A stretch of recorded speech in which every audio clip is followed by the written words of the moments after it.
So, welcome to the Emotional Hustle and 11 things that you want to know about stress and mindfulness.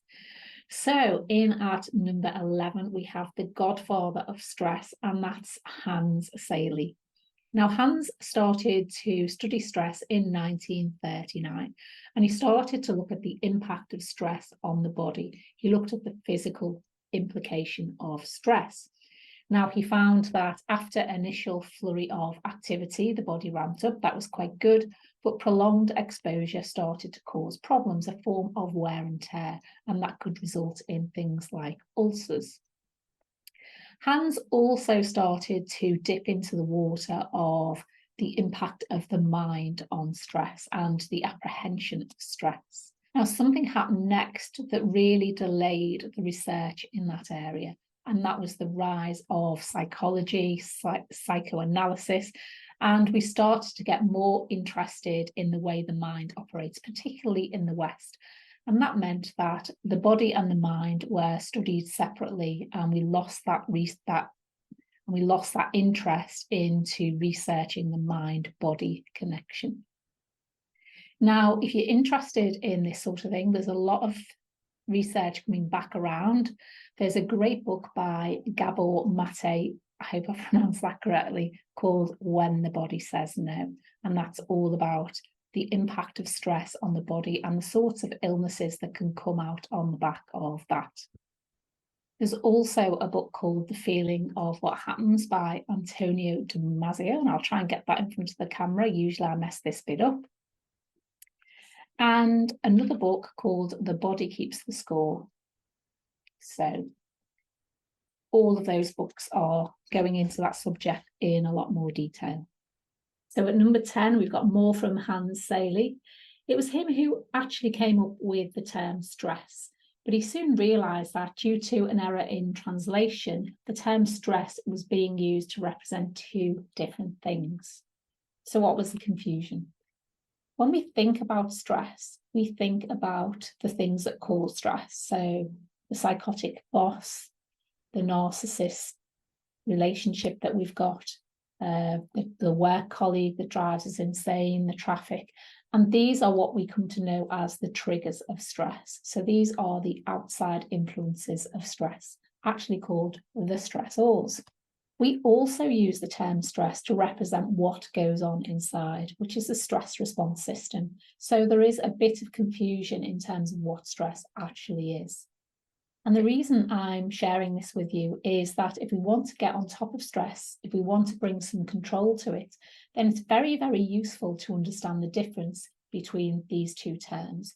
So understanding that there's things that happen externally that cause stress, and they're the triggers of stress, and then there's the internal stress response system, and that's our reaction to stress, and that reaction is physical, mental, and emotional. And that brings me nicely on to point number 9, which is stress doesn't just live in the mind or the body, it's actually an entire body-mind experience. It impacts the physical body, it impacts us mentally, and it impacts us emotionally. So at number 8, we've got our physical response to stress. So it increases our heart rate to pump our blood around the body a lot more quickly. It releases hormones such as adrenaline and cortisol, and it really ramps up the nervous system. At the same time, it dumbs down our immune system. And this is because the immune system is seen as a bit of a nice to have. So stress is really directing all of our resources to give us that defense response.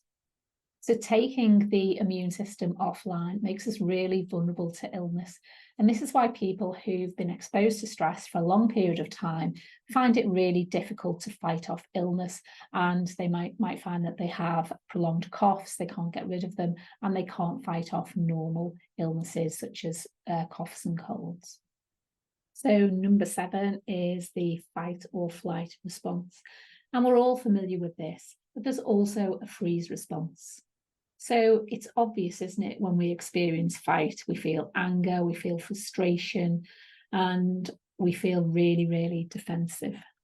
And if we notice that we're experiencing fear, we remove ourselves from the situation, and that's the flight response. But we can also experience the freeze response, and the tendency there is to ignore or suppress what we're feeling. So if it is anger and we try to contain it, this means that we're starting to suppress our emotions. So at number 6, we've got the stress hormone cortisol, and this can stay in the body for up to 2 hours. So this means that if the cause of our stress doesn't subside, if it's, for example, a colleague who sits next to us and they're continually triggering that stress response system, that hormone of cortisol is going to be present in the body for longer and longer and longer periods. And this means that we might start to feel a little bit on edge, we might feel irritable, we might feel tearful or emotional, and we find that that's hanging around longer than normal. So usually where we might be able to just get ourselves together, we might find that this hormone is hanging around and we just feel a little bit out of sorts all of the time. If our reaction to stress is more of a freeze response, then it might mean that we start to withdraw. So we stop going out to see friends, we stay indoors at the weekend, and we really start to make our life smaller and smaller. So at number 5, we're going to go over to the mind. So stress can start in the body as a physical response, but then the mind gets hold of it because the brain has to work out how we're going to cope with this stressful situation. And what the brain does to save time, it doesn't always work everything out. Sometimes it goes to its memory bank, it looks at the current situation and it says, well, I haven't got something the same, but I've got something a little bit similar. And what happens next is it sort of builds up a little bit of data around what should happen next. So if you've ever been involved in forecasting, the brain is forecasting what it should do next. Now, if we're a little bit unsettled, what this looks like in the mind is it might play out various scenarios, many of which will never ever happen, but there'll be stress-based scenarios about what's going to happen as a result of this current situation. And that means that all of this stress that we've got churned up in the body, the mind is going to take hold of it, build up its stories, start catastrophizing, and it's literally going to explode that stress and make it a lot worse.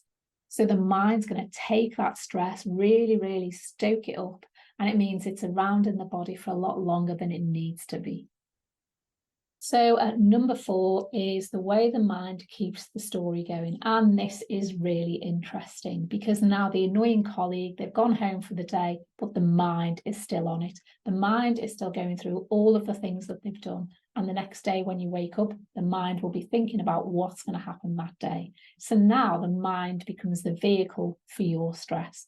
The mind is creating stories and building the stress. So not only is the mind actually now creating the stress, the mind can also get stressed about stress. And let me just explain what I mean by that. As human beings, we have a sense of awareness that doesn't exist within the animal kingdom. And what that means is that we're aware of our own thoughts. So the more we become aware of stress, the more we start to worry about how we're going to react to stress. So we start to realize that this buildup of stress is giving us a lot of discomfort all of the time.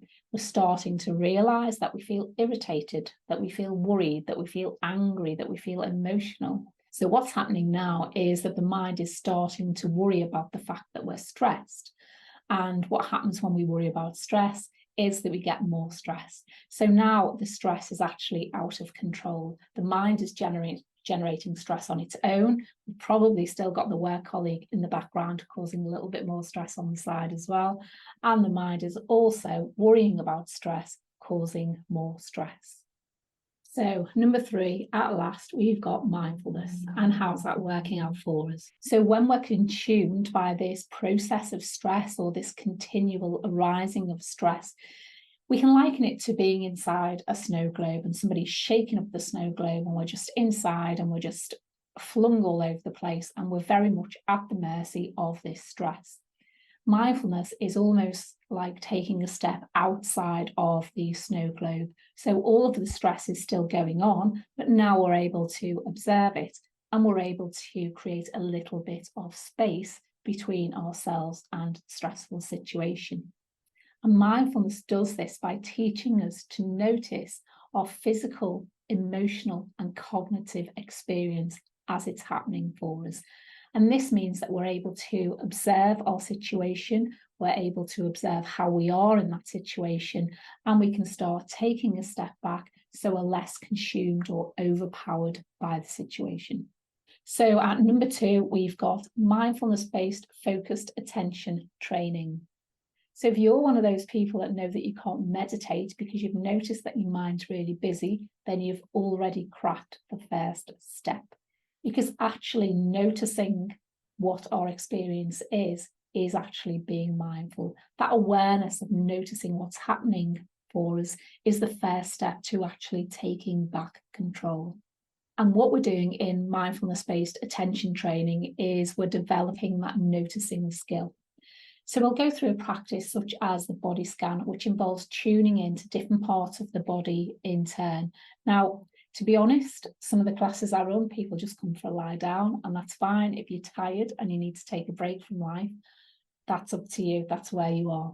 But actually, there's a lot going on there, because what you're doing is you're teaching the brain to focus on a particular point, and every time the mind wanders off, you notice and you bring it back to the focal point. That focal point can be staring at a candle, it can be following different parts of the body, as in the body scan, it can be tuning into our breath, but you're focusing on a particular thing, you're training the mind on a particular thing. And every time that you notice the mind wandered and you bring it back, you're strengthening that noticing skill. And it's that noticing skill that's going to give you the foundation for noticing what's going on in your life, what's happening in your body emotionally when you get stressed, what's happening physically, and what sort of stories are going on in the head. And once you notice them and you can see them as stories, as sensations, that's when you can really step back and you're a little bit more empowered to take back control. So finally, at number 1, the best news of all is neuroplasticity. And this is how we've come to see the brain as a muscle. Now, there's a saying, isn't it, that you can't teach an old dog new tricks. Actually, it turns out that you can. The brain is a series of wires and muscles, and just like going to the gym, we can strengthen them. So you might go and lift 10 pounds, and that strengthen your arms. You can also strengthen the brain in the same way. So when we're practicing meditation, when we're practicing focused attention training, and we're noticing that the mind is wandering off, each time we notice, we're practicing a skill and we're strengthening that noticing ability. This is a mouthful. So this is really what we're doing in focused attention training. And this is why meditation and mindfulness is so powerful, because it's not just about the sessions that you spend in the gym. It's not just about the time that you sit on the mat meditating. It's the skills that you're building up in the brain, the muscles that you're building up, so that when you start to get into these situations that are very, very challenging for the body, the mind, and the emotions, the mindfulness skill that you've cultivated kicks in. You recognize what's happening. You can sit with it and go, oh yeah, I know what this is. I can feel the sensations. I can feel the emotions. I can see the mind wandering off with its stories. And that's where the real empowerment comes from. We can take that step back and we can create the space between our experience and our reaction to it. So there you go, 11 things that I hope you wanted to know about stress and mindfulness. And what I'll do over the coming weeks is I'll put up some videos on how to train that focused attention. So I hope you enjoyed that, and whatever you're doing this week, take care.